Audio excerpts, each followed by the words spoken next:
Avec le marché assez instable du moment, il y a pas mal de chances que vous ayez quelques stablecoins dans votre portefeuille. Dans la vidéo d'aujourd'hui, je vais vous montrer quelques stratégies que je mets en place avec les stablecoins qui sont dans mon portefeuille pour essayer de les faire travailler en attendant de trouver de meilleures opportunités. Je vais te montrer des protocoles que j'utilise, sur lesquels j'ai déposé parfois ma liquidité, et d'autres stratégies que je n'utilise pas mais qui m'intéressent aussi quand certaines de mes stratégies deviendront moins intéressantes. Avant de commencer, un petit rappel ne fait jamais de mal, mais je vais présenter plusieurs protocoles. Et certaines stratégies peuvent vous paraître très intéressantes d'apparence, mais je pense qu'il est important de dire qu'il ne faut jamais faire all-in sur un seul protocole, ça peut coûter extrêmement cher si celui-ci se fait hack, et n'importe quel protocole peut se faire hack au final. Aussi, je vais pas présenter les choses dans un ordre spécifique, c'est-à-dire que je vais pas faire de la stratégie la moins intéressante à la plus intéressante, je vais juste vous les présenter au fur et à mesure. La première chose que je fais pour faire travailler mes stables, c'est sur Hyperswap, qui est un DEX sur HyperEVM, qui est donc la blockchain où va se développer l'écosystème autour d'Hyperliquid. C'est un projet de notre poolpe national que tu dois connaître si ça fait un moment que tu es dans l'écosystème crypto. Et pourquoi je me positionne dessus, c'est pas pour le rendement, c'est pas pour faire travailler mes stables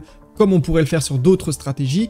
Ici, c'est pour farmer l'airdrop de la plateforme, mais aussi un potentiel deuxième airdrop d'Hyperliquid qui prendrait en compte l'activité sur HyperEVM. Si tu vas dans l'onglet Explore, tu vas pouvoir retrouver certaines pools qui sont attractives, mais la plupart ne sont pas stables. En fait, la seule paire stable qui existe, c'est la paire FUSDE-USDXL, que tu peux retrouver juste ici, et qui, comme tu peux le voir, a un APR très faible de 0,83%, mais c'est pas pour ça qu'on vient le faire ici.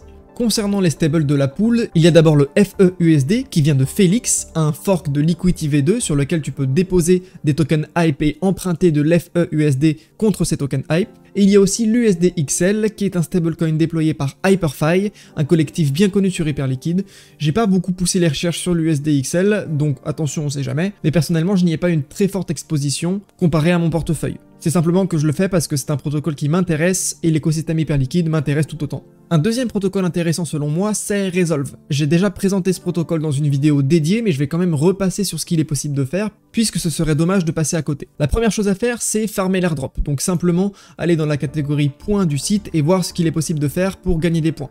Personnellement, ce que je préfère faire, c'est fournir de la liquidité sur l'USR depuis Pendle, et ça me rapporte 45 points par dollar dans la pool de liquidité. Ça, c'est si vous voulez farmer l'airdrop de la plateforme, puisqu'on sait qu'il va y avoir un token un jour ou l'autre. Donc si vous voulez accumuler des points pour espérer un airdrop, c'est ce que vous pouvez faire. Mais c'est pas non plus quelque chose qui va être hyper rémunérateur, comme vous pouvez le voir, la pool USR ici va vous rapporter seulement 4,6% et ça risque de diminuer au fil du temps. Sinon, une autre chose qu'il est possible de faire, c'est se rendre dans l'onglet marché de Pendle, rechercher l'USR, et ici vous pouvez voir que sur Base et sur Ethereum, vous avez la possibilité d'acheter des PTUSR.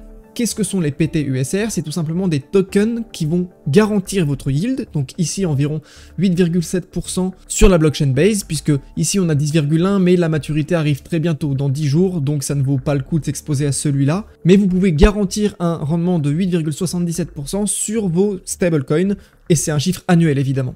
Tu peux ensuite décider de juste garder ces USR dans ton portefeuille pour garantir ces 8,77% de yield, mais sur Ethereum, tu peux aussi venir déposer ces PTUSR directement sur Euler, dont j'ai fait une vidéo la semaine dernière, et tu peux voir que tu as certaines pools qui sont intéressantes puisqu'elles te permettent d'avoir plus de yield, mais ça fonctionne avec du levier. Donc en gros, à la place d'avoir 8,77% de yield, tu peux avoir 19,8 annuellement. Mais là, tu commences à empiler les protocoles, puisqu'ici on part de Resolve pour le stablecoin, on va sur Pendle pour avoir le principal token, et on finit sur Euler. Donc tu empiles 3 protocoles, donc tu prends entre guillemets 3 fois plus de risques. Et aussi, n'oublie pas qu'ici, le prix de ton PTUSR peut varier. Et vu que tu fais du levier, faut faire attention à pas se faire liquider, puisque ça reste du levier. Pour verrouiller ton yield, tu peux aussi voir depuis Spectra. Tu peux aller dans Fixed Rate, et tu vas voir que tu vas retrouver l'USR ici, qui est garanti à 17%. Ici, c'est bien plus que ce qu'on a sur Pendle. Et en fait, c'est la même chose, tu vas garantir 17% de rendement avec un PT, simplement le PT ne vient pas de Pendle, mais de Spectra.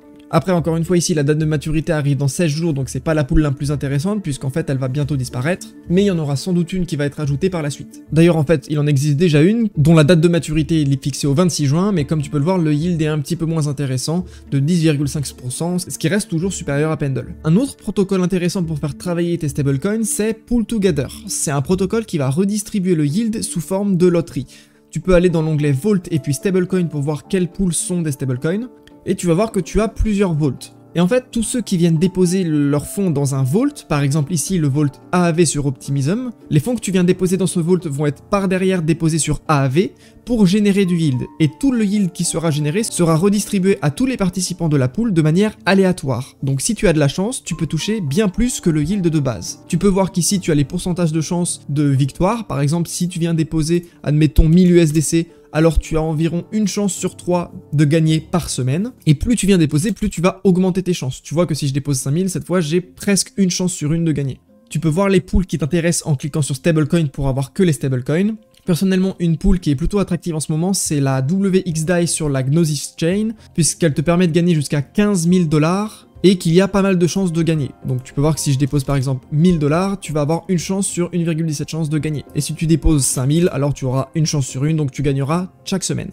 Après, encore une fois, les récompenses que tu gagnes sont aléatoires. Il n'est pas garanti que tu gagnes le gros lot, évidemment. Aussi, fait important à rappeler, tu vas dépendre du protocole qui est en dessous. Par exemple, sur le WXDAI, tu vois que les fonds vont être déposés sur Spark, qui est donc le protocole qui a été construit par l'ancien MakerDAO, qui est maintenant Sky.money. Et donc, s'il se fait hacker, alors tu y es sensible si tu déposes sur cette pool. Et c'est le cas pour tous les protocoles qui sont listés sur l'interface, et aussi comme tous les protocoles présentés dans la vidéo de toute façon. En termes de yield intéressant, sur Fluid, tu as quelque chose qui n'est pas mal non plus. Si tu vas dans l'onglet Multiply, tu vas pouvoir sélectionner les Stable Vault, qui sont donc des vaults stables, et rechercher un petit peu ce que tu as en stablecoin. Ici, on voit que sur la paire SUSDS en collatéral et Go en emprunt, si tu appliques le levier maximum, tu peux monter jusqu'à environ 17% de rendement. Sinon, il y a toujours d'autres pools avec des stablecoins qui sont assez intéressantes, mais des fois, comme sur celle-là, par exemple, la SUSDE et USDC-USDT en emprunt, tu ne peux plus emprunter, puisque le cap est complètement atteint. Et pareil, s'il augmente et que plus de monde fait cette boucle, alors tu perds un petit peu en rendement. Donc c'est en général assez temporaire, les yields sur Fluid,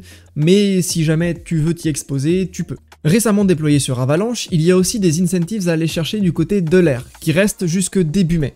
Tu peux voir que si tu vas sur la blockchain Avalanche et que tu sélectionnes ton collatéral en tant que USD et que tu mets Correlated Only pour avoir que des stablecoins corrélés entre eux, tu vas avoir plusieurs rendements qui sont très intéressants pour le coup à venir chercher. Le seul bémol, c'est que ça se fait sur des stables un peu moins connus et donc forcément plus risqués, et c'est d'ailleurs pour ça que tu es plus payé, parce que c'est plus risqué. Pareil, si vous voulez vous y exposer, pourquoi pas, mais évitez d'être all-in sur des stablecoins aussi peu capitalisés. C'est pas des stablecoins que je maîtrise énormément, mais quand ça venait de sortir, les incentives étaient encore plus intéressantes, c'était des milliers de pourcents parce que ça venait de sortir, et j'ai été positionné personnellement sur la pool SAV USD USDT qui rapportait un gros rendement. Maintenant ça a bien diminué, mais c'est un stablecoin que je connaissais de nom, puisque c'est le stablecoin phare delta neutre de la blockchain Avalanche. Mais encore une fois, c'est des rendements qui impliquent du levier. En cherchant un petit peu ailleurs, par exemple sur Berachain, on peut voir qu'il y a aussi des rendements intéressants à venir chercher sur du stablecoin.